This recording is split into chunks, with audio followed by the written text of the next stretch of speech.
안녕하세요. 네, 행복한 안식일 교회에 오신 여러분들 그리고 또 온라인으로 참여하신 모든 분들을 진심으로 환영합니다. 또 한 주간 주님의 은혜 안에서 평안한 한 주를 보내셨습니까? 네, 주님의 은혜가 더욱 충만한 안식일이 되길 기도합니다. 오늘은 계속해서 산상수훈에 등장하는 하나님의 나라에 대해서 생각하고 묵상하는 귀한 시간을 갖도록 하겠습니다. 본문의 말씀입니다. 함께 읽겠습니다. 시작. 나는 너희에게 이르노니 너희 원수를 사랑하며 너희를 핍박하는 자를 위하여 기도하라. 이같이 한즉 하늘에 계신 너희 아버지의 아들이 되리니 이는 하나님이 그 해를 악인과 선인에게 비추게 하시며 비를 의로운 자와 불의한 자에게 내리우심이라. 마태복음 5장 44절 45절 말씀입니다. 우리 계속 하나님 나라에 대해서 이야기를 하고 있습니다. 하나님 나라는 호혜주의가 아닌 아가페 원칙으로 운영되는 나라였고, 하나님께서 주신 율법은 우리를 속박하기 위함이 아니고 하나님을 알게 하는 도구였습니다. 그 도구를 통해서 하나님을 알므로 자유를 누리는 그런 나라였습니다. 순종은 하나님 나라를 능력의 나라로 만드는 방법입니다. 작은 것부터 즉시 순종하고 계속해서 모두 함께 순종한다면 하나님께서 성령을 통해 역사함으로 능력을 경험할 수 있습니다. 이런 하나님 나라는 항상 확장을 하고 있습니다. 하나님 나라의 원칙으로 살아가는 한 사람으로 시작해서 그 사람이 복을 받아 충만한 삶을 살고 그 삶을 똑같이 살아가는 제자들이 늘어나고 그 사람들이 사는 공동체를 만들고 그 공동체는 더 큰 영향력을 미치며 살아가는 것입니다. 그것이 이 나라의 법칙이고 이 나라의 지향점입니다. 이 하나님 나라에 대한 것이 마태복음 5장부터 7장까지 나오는 예수님의 이야기를 통해 설명되고 있습니다. 앞으로 6주 동안 하나님 나라의 시민으로 사는 방법에 대해서 이야기를 나누도록 하겠습니다. 영국의 인류학자 로빈 더바라는 사람이 이렇게 말했습니다. 인간이 진정으로 관계를 맺고 감당할 수 있는 사람의 숫자를 150명이라고 이야기했습니다. 물론 사람의 성격이나 특성에 따라 다를 수도 있고 또 관계를 맺는 깊이도 다르긴 하지만 보통은 평균적으로 150명 정도가 적절하다라고 이야기를 하고 있습니다. 여러분의 카톡에는 몇 명이 등록되어 있나요? 저도 잠깐 보니까 700 몇 명 되는 것 같은데 그 중에 많은 분과 연락을 하는 게 아니고 아주 자주 연락하는 사람도 있고 뭐 1년에 한 번 혹은 뭐 결혼식 할 때 뭐 장례식 할 때 뭐 이렇게 연락하는 사람의 그룹이 따로 있습니다. 그 중에 배우자와 가족과 같이 매우 친밀하고 신뢰하는 관계 그리고 거의 매일 연락하고 정서적인 지원을 받는 관계를 핵심 그룹이라고 합니다. 보통 3명에서 5명 정도라고 이야기하고 있습니다. 그 다음으로 공감 그룹이라는 게 있습니다. 그거보다 크죠. 핵심 그룹 다음으로 중요한 관계입니다. 정기적인 연락도 하고 상호작용도 하고 정서적인 지지를 제공하는 관계를 말하고 있습니다. 여기에는 가까운 친구들, 교회 소그룹 사람들, 가까운 친척 정도가 이런 공감 그룹에 해당됩니다. 일반적으로 15명 정도가 된다고 하고 있습니다. 그 다음 단계는 친구라고 불리는 그룹입니다. 한 50명 정도 된다고 하는데요. 이 그룹은 믿을만하고 친밀하지만 이 핵심 그룹보다는 교류 빈도가 낮은 그룹을 말합니다. 보통 직장 동료, 친한 재림교인 친구 그룹 정도가 되겠습니다. 그 다음은 네트워크라고 부릅니다. 약 150명 정도라고 되어 있습니다. 이 덤바라는 사람은 여기까지를 사람이 감당할 수 있다고 표현을 했는데요. 이 네트워크에 속한 사람들은 아는 사람, 가끔 만나는 사람 등등 이 광범위한 사회적 관계를 이야기하고 있습니다. 보통 아파트 단지 사람들, 지역 주민 혹은 재림교인 정도가 된다고 생각합니다.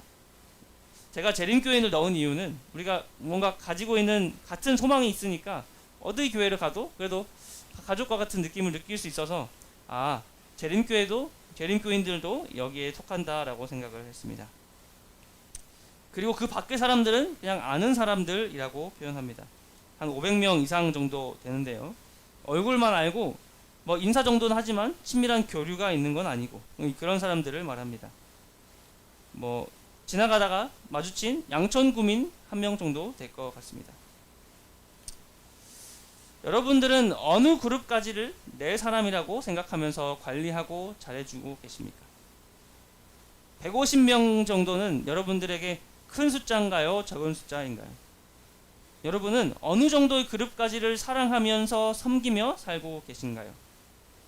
우리는 본능적으로 우리에게 잘해주는 사람, 나랑 친한 사람, 내 울타리 안에 있는 사람에게만 에너지를 씁니다. 이 세상이 말하는 호혜주의 give and take의 관계입니다. 아니 솔직히 말해서 그 이상 사람들에게 쓸 힘과 에너지가 있어요? 없어요? 없죠. 예수님 시대에 어떤 사람들은 우리에게 잘해주고 친하고 울타리 안에 있는 사람들까지만을 이웃이라고 선정했습니다. 그런데 오늘 예수님은 우리에게 이 선을 넘으라고 이야기하고 계십니다. 여러분은 그 선을 기꺼이 넘으시겠습니까? 우리의 본능적인 사랑의 한계선, 그 한 발자국을 더 나아가서 성장하는 것이 하나님 나라의 사랑입니다. 오늘 본문의 말씀을 먼저 이해해 보도록 하겠습니다. 또 눈은 눈으로 이는 이로 갚으라 하였다는 것을 너희가 들었으나 나는 너희에게 이르노니 악한 자를 대적하지 말라. 누구든지 내 오른편 뺨을 치거든 왼편도 돌려대라. 우리가 눈에는 눈, 이에는 이라는 이 법을 이야기를 들었을 때 어떤 생각을 하십니까? 렉스 탈리오니스라고 불리는 이 법은 공평한 법을 이야기하고 있는데요. 내 눈이 중요한 것처럼 남의 눈도 중요하다는 것을 알려주는 법이기도 하면서 그것을 개인이 판단할 것이 아니라 법 전문가나 사회적 판단에 맡기는 것을 이야기하고 있습니다. 거기에 더해서 법을 억제하는 역할을 합니다. 일벌 몇 개를 위해서 너 눈 다치게 하면 너도 눈 다칠 거니까 조심해 라는 말이죠. 이 법이 성경에도 등장합니다. 이 구약에 보면 이 비슷한 말이 나오는데요. 유대인들은 이것들을 해석하면서 이건 내 권리를 주장하기 위한 근거야 라고 이야기를 했습니다. 그런데 예수님은 이 법을 조금 다르게 해석을 하고 있습니다. 내 권리를 주장하는 게 맞고 당연합니다. 오른뺨을 치면 나도 오른뺨을 치는 것이 맞고 내 속옷이니까 그것에 대한 권리를 주장하고 내 것 지키기 위해서 변호사를 쓰는 것이 당연합니다. 억지로 오리를 가게 하면 오리는커녕 한 발자국도 가지 않을 겁니다. 이 구하는 자와 꾸는 자에게 갚을 능력이 있는 걸 확인하는 것은 당연한 일입니다. 그런데 예수님은 우리에게 첫 번째 원칙을 이야기하고 있습니다. 진짜 사랑을 하려면 너의 권리를 내려놓아라 라고 이야기합니다. 이 눈에는 눈, 이에는 이라는 원칙에 따른다면 내가 뺨을 맞았다면 똑같이 쳐주어야 되지만 그 손을 들지 말고 반대 뺨도 대라는 것입니다. 이것은 나를 모욕하는 그 모든 행위를 그러라고 놔두라는 것입니다. 내 모든 것을 벗겨 먹으려는 저 악한 사람에게 내 속옷도 베주고 겉옷도 벗어주는 것이 이 하나님이 말하는 이야기입니다.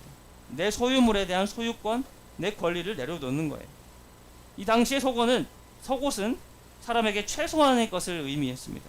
이 최소한도 그냥 가져가라고 놔두는 것을 이야기하고 계십니다. 억지로 오리를 가자고 하는 사람에게 심리를 가주라는 말은 정말 억울하고 하기 싫은 일을 이야기했습니다.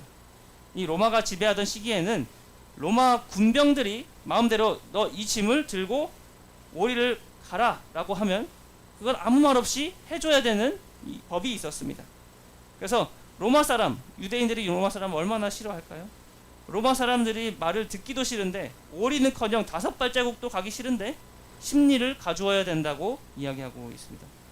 조금 더 이야기하면 이렇게 심리를 가주면서 동료 인간들에게 너 배신자 아니야? 너 배반자 아니야? 라고 낙인을 찍힐 수도 있는 그런 일이었습니다. 또 구하고 꾸고자 하는 사람에게 거절하지 않고 주는 것은 돌려받지 못할 것도 상정한 상태에서 빌려주는 것을 말합니다. 이제 모두 안식년이 되는 걸 알 것입니다. 안식년은 7년마다 한 명씩 오잖아요. 근데 그 법이 있습니다. 안식년에는 빚도 탕감을 해줘야 되고 다시 다 돌려줘야 되는 그런 날입니다. 그래서 안식년이 오기 1년 전에 혹은 한 달 전에 돈을 빌리려는 사람들이 있었습니다. 그런데도 이 마음을 나쁘게 먹었는데도 그냥 빌려주어야 한다고 이 말씀을 이야기하고 있는 것입니다. 사실 우리는 이 정도도 사실 마음에 부담이 있습니다. 아니 예수님, 이건 나를 지키는 최소한의 법인데요? 이것도 내려놓으라는 말입니까? 솔직히 이렇게 하는 거는 조금 억지면서 무리인 것 같습니다. 사람들이 우리가 그런 사람이라는 걸 알면 우리에게 부당한 이익을 취하려고 우리가 혹은 줄 알 거예요. 이런 말이 자동으로 나오는 말씀입니다. 어떤 사람은 이런 게 기독교고 하나님 나라면 저는 안 가겠습니다 해도 별 할 말이 없는 그런 말입니다. 그런데 예수님은 그렇게 하라고 하십니다. 이 말 어디까지 받아들여야 될까요? 예수님은 우리에게 개인적인 비폭력만 요구하시는 것일까요? 아니면 사회적인 비폭력을 요구하는 것일까요? 히틀러와 같은 대량 학살의 부당한 군사 행동을 용인하는 것보다는 전쟁으로 맞서는 게 낫지 않을까요? 예수님은 법을 태도로 대체하셨습니다. 다른 사람을 고통받게 하기보다는 기꺼이 자신에게 당할 손실을 감수하라는 것입니다. 예를 들어서 다른 뺨을 돌려대는 것입니다. 다른 뺨을 돌려대기 위해서는 우리가 도망가지 않고 우리가 있는 곳에 머물러야 됩니다. 엄청난 용기도 필요하고 자존심도 내려놓아야 되죠. 심리학자들이 이야기하기를 폭력이 힘이 아니라 약함에서 태어난다고 이야기합니다. 이 사랑하고 상처를 받을 수 있는 사람이 진짜 강한 사람이라고 이야기하는데요. 자신만을 생각하고 자신을 보호하기 위해 다른 사람을 해치는 사람이 약한 사람임을 심리학은 이야기하고 있습니다. 약한 사람은 다른 사람을 해친 다음에 자신을 보호하기 위해 도망칩니다. 약한 사람이 폭력을 쓰는 거예요. 사람들은 그게 더 강한 것이라고 생각하지만 사실은 그렇지 않습니다.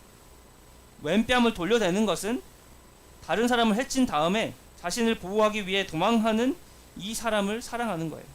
나는 너를 해칠 마음이 없다. 이것을 보여주는 것입니다. 이것은 믿음과 사랑 둘 다 필요한 일입니다. 누군가가 이것을 갚아줄 사람이 있다는 믿음이 아니라 내가 이렇게 함으로써 하나님의 사랑을 보여주었고 이것이 하나님께 영광이 될 거야 라는 믿음입니다. 또 이것은 사랑을 요구하는데요. 하나님 나라의 원칙인 아가페는 나를 내려놓는 것을 이야기하고 있습니다. 자신을 사랑하는 것을 그만하고 나를 부인하는 것을 이야기하고 있습니다. 자아를 부정하는 사랑이 예수님의 말씀입니다. 여러분은 어느 정도까지 이 하나님의 나라의 원칙인 사랑의 원칙에 대해서 생각하고 계십니까? 우리의 권리와 기본권도 내려놓으라는 말씀을 하신 것도 이것도 좀 아닌 것 같은데, 어떻게 보면 우리는 우리 자신을 부인하는 사랑도 어려운데 예수님께서는 원수까지 사랑하라고 이야기하고 있습니다. 사실 성경 어디에도 원수를 미워하라는 말은 사실 없습니다. 좀 비슷하게 말한 것도 있는데 원수를 갚지 말라라고 이야기하고 있습니다. 이 바리새인은 그 말씀을 보고 가깝고 소중한 사람들을 사랑해야 한다고 가르쳤습니다. 이스라엘의 적들은 미워해야 되고 자신들의 증오는 하나님이 이스라엘에 대적하는 그들의 심판하는 수단이라고 생각했습니다. 그런데 예수님은 우리를 저주하고 미워하고 이기적으로 우리를 착취하는 우리 원수까지도 사랑해야 한다고 이야기하고 있습니다. 그 원수를 사랑하며 핍박하는 자들을 위해 기도하라고 이야기하고 있습니다. 이 원수를 사랑하라는 예수님의 말씀을 생각했을 때 우리는 나의 원수는 누굴까라고 생각했을 겁니다. 예수님은 우리의 명예나 소유물을 공격하는 악한 사람들에게 저항하지 말라고 요구하실 때 우리는 수동적으로 생각을 합니다. 그래, 우리가 그런 사람 없으면, 그런 상황이 없으면 굳이 얼굴 붉힐 일은 없으면 되니까 라고 생각했던 우리의 생각을 다 아시는 예수님께서 한 발자국 더 나가라고 이야기하고 있습니다. 우리가 제일 처음에 덤바의 수를 보았을 때 지나다니면서 안면 있는 사람을 사랑하는 것까지 생각해 볼 수 있습니다. 그들을 위해서 우리가 더 사회적인 활동을 할 수 있습니다. 사회봉사를 할 수도 있고요. 그런데 예수님은 사랑을 하는 대상의 범위를 확장해서 어디까지 가요? 원수까지 가라고 이야기하고 있습니다. 원수를 사랑하고 그들에게 복수를 하거나 아무것도 하지 않는 사랑을 하려고 했는데 거기서 그치지 말고 예수님은 원수를 위해 기도하라고까지 이야기하고 있습니다. 그 사랑으로 할 수 있는 일의 범위를 확장하라고 하고 있습니다. 이 사랑의 적극적인 행동을 하는 것까지를 사랑이라고 이야기하고 있습니다. 우리가 원수를 볼 때 어떤 느낌을 받습니까? 마음의 두근거림, 답답함, 짜증남 이런 것들을 마음에 가지고 있음에도 그 문제를 해결하기 위해 적극적으로 손을 내밀고 용서하고 기도한다고 말하는 것까지를 사랑이라고 이야기하고 있는 거예요. 이렇게 보면 기독교는 정말 참 힘든 종교인 것 같습니다. 그냥 내 마음대로 사는 종교가 아니고 하나님께서 보여주신 대로 사는 것입니다. 우리가 복 받으려고 교회를 다녀도 매일 새벽 기도도 해야 되고 교회 헌금도 하고 힘들고 저대로 믿고 다니려고 하면 이렇게까지 해야 되니까 정말 교회 다니는 건 쉽지 않습니다. 기독교는 정말 쉽지 않아요. 일반적으로 요즘 세상에서 사람이 더 좋은 사람으로 사는 모습을 갓생이라고 요즘 말로 표현을 하는데요. 얼마나 힘들면 신과 같다고 이야기합니다. 좀 갓생 살아보려고 아침부터 새벽 4시부터 이렇게 운동도 하고 맛있게 먹고 살지만 인간관계도 잘 해야 되고 내 권리도 포기하고 내 주변 사람들까지 챙기기도 바쁜데 원수를 사랑하는 액션까지 하라는 이 예수님의 말씀은 참으로 힘든 일이 아닐 수 없습니다. 이렇게 살아야 할 이유로 오늘 본문 말씀은 크게 두 가지를 이야기하고 있습니다.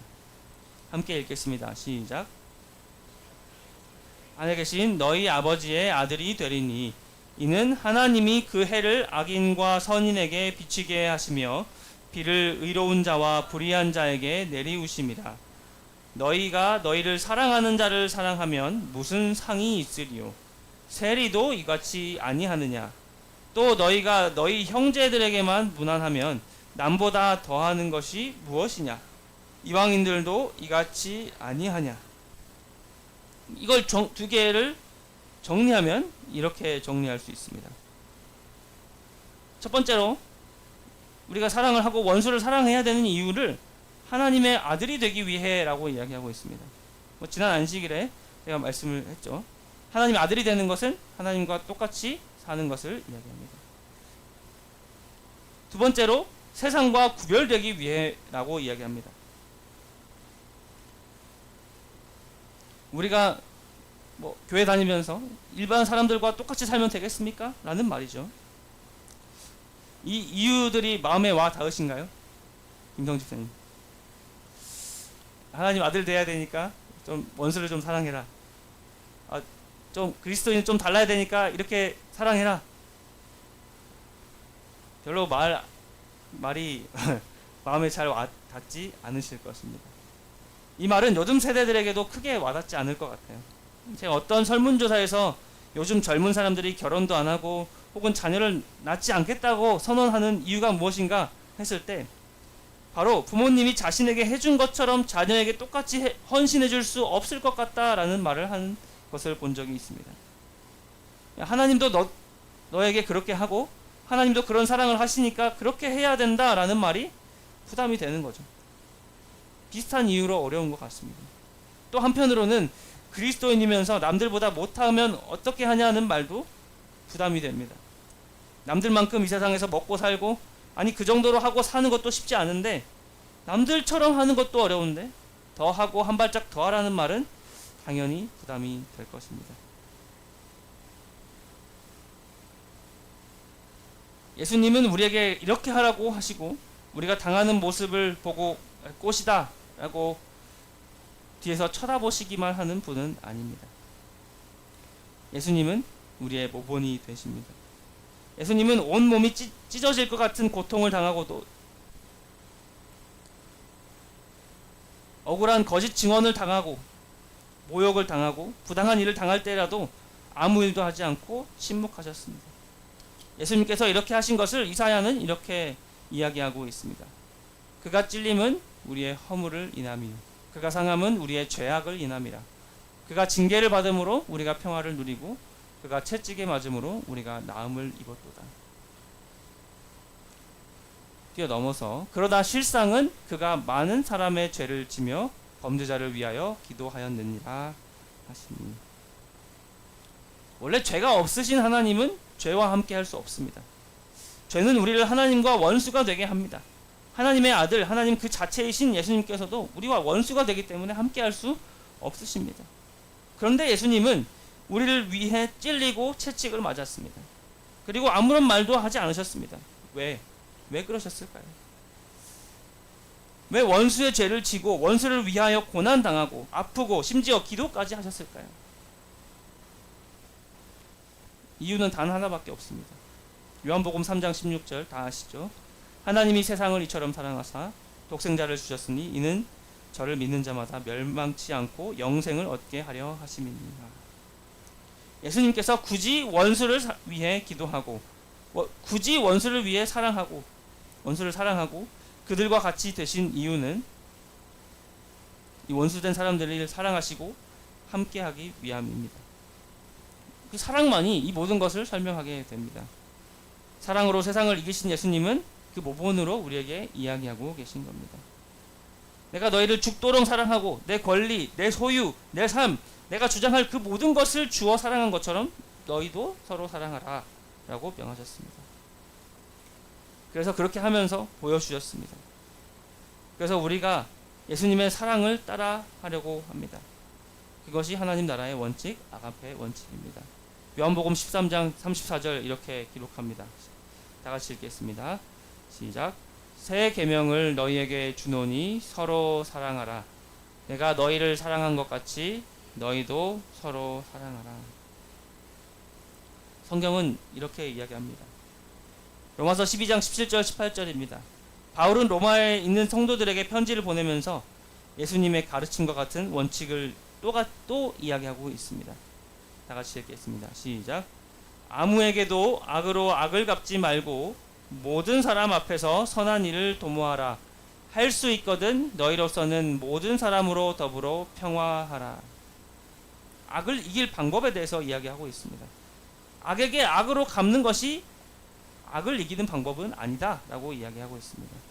이 모든 사람 앞에서 그 사람이 원수든지 나를 박해하던 사람들이든지 나를 괴롭히든 어떤 사람이든지 간에 그 사람들 앞에서 선한 일을 도모함으로 그 악을 이겨야 된다라고 이야기합니다. 그런데 그들에게 선을 행하는 것을 넘어서 그 모든 사람들과 더불어 평화하라고까지 이야기하고 있습니다. 오늘 여기서 배울 수 있는 첫 번째 사랑의 원칙은 사랑은 성장한다는 것입니다. 이 말씀에서도 계속 한 발자국 더 나아간 모습을 이야기하고 있습니다. 악을 악으로 갚는 것을 넘어서 악의 선으로 대하는 것. 그리고 그것을 넘어서 또 그 사람과 더불어 평화까지 하는 것. 계속해서 더 깊은 사랑의 원칙으로 우리를 이끌어가고 계시는 것입니다. 마치 예수님께서 보여주신 것처럼 더 깊은 사랑의 모습을 보여주고 있는 것입니다. 두 번째 원칙은 사랑은 감정일 뿐 아니라 의지의 행동이라는 것을 보여주고 있습니다. 우리가 악을 대할 때 악으로 대하고자 하는 마음이 당연하게 듭니다. 요즘 옆집에서 쿵쿵 칩니다. 제 옆에서 왜 그런지 모르겠어요. 코 고는 소리도 다 들리는데 저희도 치고 싶은 게 정말 당연합니다. 그래서 악으로 대항하지 않는 것은 우리의 의지가 필요합니다. 이 말씀을 준비하면서 치지 말아야지 하고 있습니다. 예수님 말씀대로 악으로 대항하지 말아야지 하는 의지를 가지고 악으로 대항하지 않는 것. 그 의지를 가지고 마음에 불타는 마음이 있다고 할지라도 의지를 가지고 선을 행하는 것. 더 나아가 그와 평화하는 것, 그를 위해 기도하는 것까지를 이야기하고 있습니다. 이 두 가지 원칙을 마태복음 5장 48절에 이렇게 설명합니다. 다 같이 읽겠습니다. 시작. 그러므로 하늘에 계신 너희 아버지의 온전하심과 같이 너희도 온전하라. 그것을 한마디로 온전함, 거룩이라고 성경은 이야기하고 있습니다. 이 거룩이라는 말은 우리가 생각할 때 어떤 성스러운 능력이처럼 생각할 때가 있습니다. 하지만 성경적인 개념은 거룩은 방향성 혹은 목적성입니다. 하나님께서 우리에게 거룩하시다는 말을 예로 들어보면 우리를 위해 사랑으로 모든 것을 할 수 있는 상태를 말합니다. 그 거룩함은 변하지 않는 하나님의 사랑을 이야기하고 있습니다.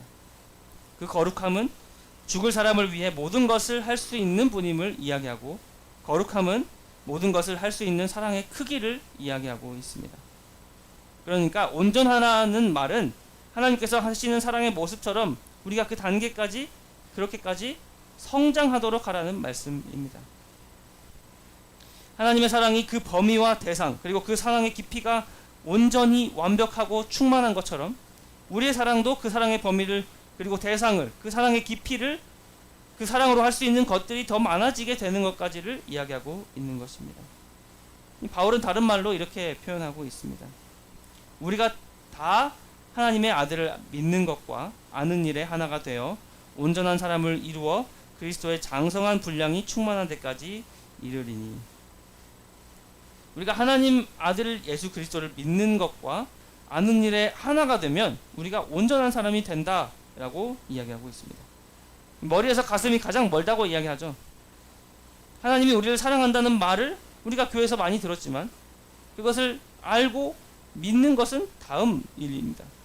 그것이 하나가 되는 일, 그 사랑을 경험하고 그 사랑대로 하는 경지에 임하게 되면 온전한 사람이 될 수 있는 것입니다. 그것이 그리스도의 장성한 분량, 곧 모든 것을 줄 수 있는 사랑의 경지, 사랑에서 못할 것이 없는 그 단계를 이야기하고 있습니다. 우리가 하는 사랑의 경지는 예수님의 경지까지 되는 것을 말하고, 그것은 온전한 사람이 되는 것을 이야기하고 있습니다. 여러분 혹시 손양원 목사님이라고 아십니까? 이 손양원 목사님은 여수 애양원에서 한센병 혹은 나병 환자들을 돌보며 목회를 하셨습니다. 이 환자들의 피고름을 입으로 빨아내면서 사랑의 사도라는 별명을 가지신 분입니다. 또 일제강점기 때는 신사참배를 거부해서 5년간 옥고를 치를 정도로 신앙의 정절을 지키신 분이었습니다. 1948년 10월 여수 순천 반란 사건이 발생했습니다. 당시 좌익 학생들은 기독교인들을 색출하는데 이 손 목사님의 두 아들이 동인하고 동신, 이 두 아들이 붙잡혔습니다. 이 두 형제는 끝까지 예수님을 부인하지 않고 복음을 전하다가 이 동창생이었던 안재선이라는 학생의 총에 맞아 순교하고 말았습니다. 하루에 두 아들을 잃은 것입니다. 이 반란이 진압되고 난 후에 두 아들을 죽인 살인범 안재선은 체포되어 사형 판결을 받게 되었습니다. 그때 손영원 목사님이 딸 손동희 양을 불러서 이렇게 이야기합니다. 동희야, 그 학생을 죽이면 무슨 소용이 있겠느냐? 그를 살려서 내 아들로 삼고 싶구나. 그에게 전도하여 예수님 믿게 하는 것이 내 두 아들의 죽음을 헛되이 하지 않는 길이다. 이 손 목사님은 사령관에게 간청해서 안재선을 구명하고 그를 자신의 양아들로 입적시킵니다. 자신의 아들을 죽인 원수, 그 원수를 사랑하는 아들 손재선으로 품었습니다. 이 사건은 전 세계를 놀라게 한 사랑의 원자탄 사건이 되었습니다. 이 두 아들의 장례식에는 수많은 조문객이 모여서 슬픔에 잠겨 있었습니다. 그때 손영원 목사님은 답사를 통해 9가지 감사 기도를 올리는데요. 억장이 무너지는 슬픔 속에서 터져나온 이 고백이 그 자리에 있는 모든 사람을 울렸습니다. 오늘날까지 우리에게 진정한 감사가 무엇인지를 보여주고 있습니다. 제가 하나씩 읽어보겠습니다. 손영원 목사님이 감사한다고 나와서 이야기한 이야기입니다. 죄인의 혈통에서 순교의 자식들이 나오게 하시니 감사합니다. 허다한 성도 중에 이런 보배를 내게 맡겨주셨는지 감사합니다. 오벤은 안제선, 자기 아들을 죽인 두 사람을 말하겠죠. 세 번째, 가장 아름다운 두 아들을 바치게 된 축복을 감사합니다. 한 아들의 선교도 귀하거늘 하물며 두 아들의 선교이리요 감사합니다. 누워 죽는 것도 복이라 하거늘 전도하다 총살 순교 당함이리요 감사합니다. 미국보다 더 좋은 천국을 갔으니 마음이 안심되어 감사합니다. 원래 두 아들이 미국에 유학 가려고 했다고 합니다. 일곱 번째, 내 사랑하는 두 아들을 총살한 원수를 회개시켜 내 아들을 삼고자 하는 사랑의 마음을 주신 하나님께 감사합니다. 여덟 번째, 두 아들의 순교로 무수한 천국의 아들들이 생길 것을 믿어지니 감사합니다. 아홉 번째, 역경 중에 하나님의 사랑을 찾는 기쁜 마음과 여유 있는 믿음을 주신 주님께 감사합니다. 세상의 상식으로는 눈에는 눈, 아들을 죽인 자에게 처벌과 복수를 해야 마땅합니다. 그런데 이 목사님은 두 아들을 죽인 자를 회개시켜서 아들 삼고자 하는 사랑의 마음을 주신 하나님께 감사하고 있습니다. 인간의 힘으로는 불가능한, 하나님 나라의 능력이 임했을 때만 가능한 그리스도의 장성한 분량에 가까운 이 성도가 아닐까 싶습니다. 하나님 나라는 사랑이라는 법칙으로 운영되는 나라입니다. 억지로 옳이 가자고 할 때 심리 가주는 그런 여유를 가진 나라입니다. 사람들이 있는 곳입니다. 속옷을 달라는 자에게 겉옷까지 내어주는 사랑을 나타내는 사람들이 있는 곳입니다. 굴복이 아니고 악을 부끄럽게 하고 이기는 능력을 가지는 사람들이 사람들의 나라입니다. 사랑의 투자로 악을 선으로 갚는 사람들입니다. 이런 나라가 우리 교회가 되었으면 좋겠습니다.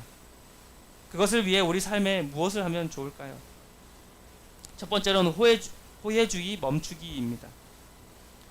오늘 나를 기분 나쁘게 한 사람에게 똑같이 갚아주려는 마음을 멈추는 겁니다. 내가 참자 이런 생각을 가지면 나중에 터지겠죠. 반대로 이 사람을 불쌍히 여기는 마음, 사랑하는 마음을 가지는 겁니다. 두 번째는 한 발자국 더 가는 겁니다. 이 150명의 덤바의 수를 밖으로 한 발자국 더 나가보는 것입니다. 나에게 잘해주지 않는 사람, 나에게 똑같이 잘해줄 수 없는 사람, 나를 힘들게 하는 사람에게 먼저 작은 친절을 베풀어 주는 것입니다. 지난 화요일 갑자기 저기 옆집 문에 종이 쓰레기가 눈에 띄었습니다.